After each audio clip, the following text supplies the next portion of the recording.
नागपुर में राज्य मंत्री आशीष जायसवाल ने गढ़चिरौली में सर्पदंश से 3 छात्राओं की मौत की घटना को बेहद दुर्भाग्यपूर्ण बताया। उन्होंने कहा कि 5 से 6 छात्राओं को सांप ने काटा था, जिनमें से 3 की मौत हो गई है, जबकि अन्य का इलाज जारी है। जायसवाल के मुताबिक संबंधित स्कूल निजी अनुदानित हैं और इस मामले को लेकर मुख्यमंत्री के साथ चर्चा हुई है।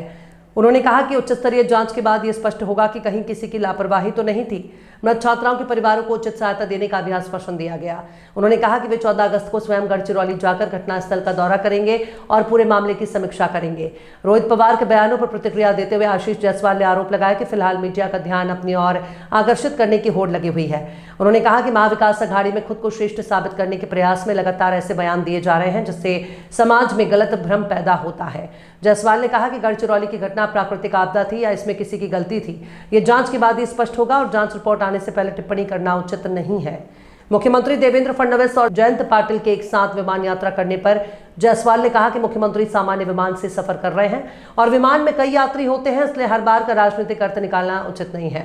उन्होंने आगे कहा कि संबंधित प्रक्रिया कानून के दायरे में हुई है और लोकसभा अध्यक्ष इस पर निर्णय लेंगे। शिवसेना को लेकर जायसवाल ने कहा कि कोई भी राजनीतिक दल किसी विरासत से नहीं चलता। पिता की संपत्ति पर बेटे का अधिकार हो सकता है, लेकिन पार्टी पर कार्यकर्ताओं का अधिकार होता है। उन्होंने एकनाथ शिंदे के नेतृत्व की तारीफ करते हुए कहा कि उनके कार्यकाल और बेहतर स्ट्राइक रेट का फायदा शिवसेना और महायुति को मिला है। जायसवाल ने दावा किया कि महाराष्ट्र में लोग धीरे धीरे शिवसेना में शामिल हो रहे हैं और भविष्य में एक ही शिवसेना रहना तय है।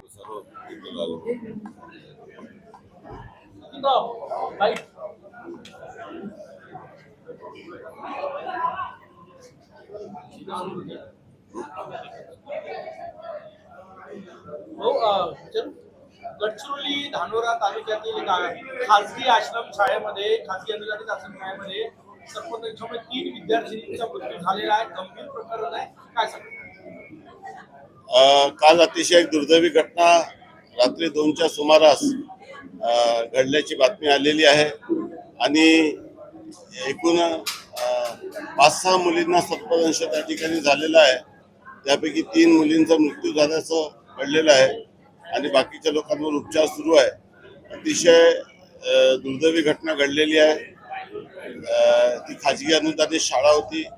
याचे चौकशीचे आदेश माननीय मुख्यमंत्री महोदयाशी आता या संदर्भात चर्चा झाली आणि या प्रकरणी उच्चस्तरीय चौकशी करून काय नेमकं कुणाचं दुर्लक्ष होतं, काय होतं या संदर्भात चौकशी करून योग्य निर्णय करण्यात येईल आणि मृत कुटुंबियांना योग्य ती मदत करण्यात येईल। अर्थखात्यावरून रोहित पवार यांनी स्टेटमेंट केलं, अर्थखातं मिळेल असं राष्ट्रवादीला मिळेल असं त्यांना वाटत नाहीये आणि अजितदादा नसताना त्यांच्या पक्षाची ताकद भाजपकडून कमी असल्याचं रोहित पवार यांच्यामध्ये सध्या स्पर्धा लागलेली आहे। कुठलं तरी स्टेटमेंट करून मीडियाचं लक्ष आपल्या स्वतःकडे आकृष्ट करायचं आणि सातत्याने महाविकास आघाडीमध्ये मी श्रेष्ठ आहे हे दाखवण्याचा त्यांचा प्रयत्न आहे आणि त्या माध्यमातून अशा पद्धतीचे सलग ते वक्तव्य करत असतात आणि समाजामध्ये खोटं भ्रम त्या ठिकाणी निर्माण करत असतात। ज्याप्रमाणे फक्त 3 वर्षापूर्वी बांधलेला पूल पाऊस जास्त नव्हता, म्हणजे जे आकडेवारी देण्यात येत आहेत पावसावरती डिझाईनवरती दोष मढवण्याचा प्रयत्न कुठेतरी सार्वजनिक बांधकाम विभागाची अभियंते करत आहे। काय दखल घेतली आहे शासन म्हणून?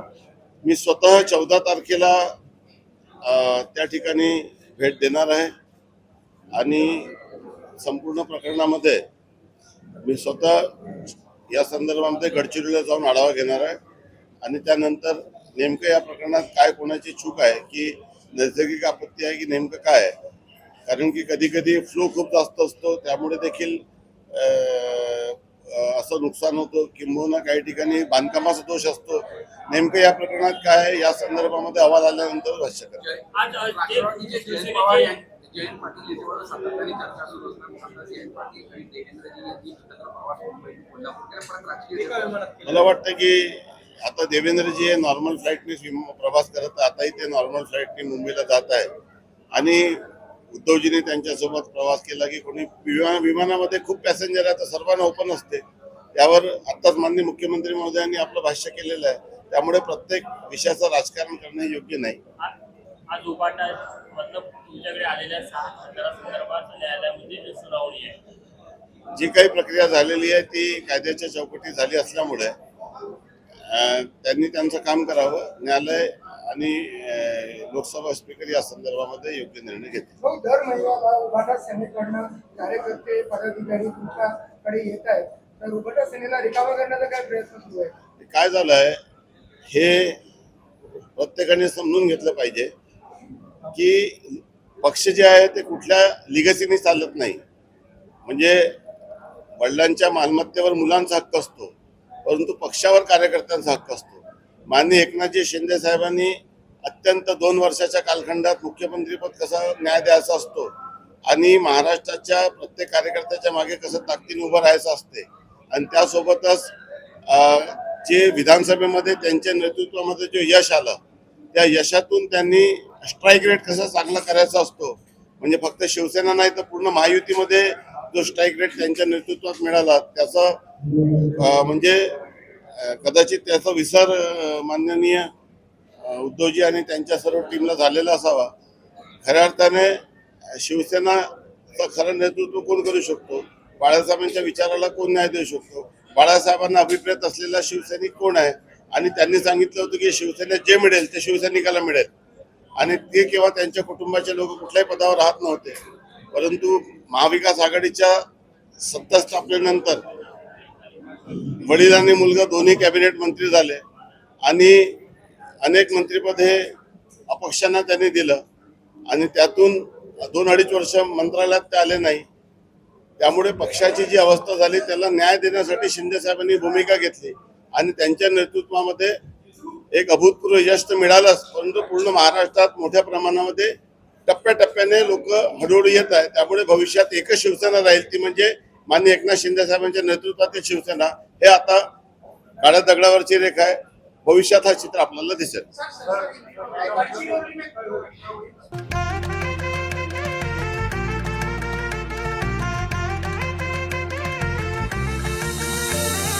माना पानाचा ना त्या गोत्याचा पसारा लई बाई वाढला.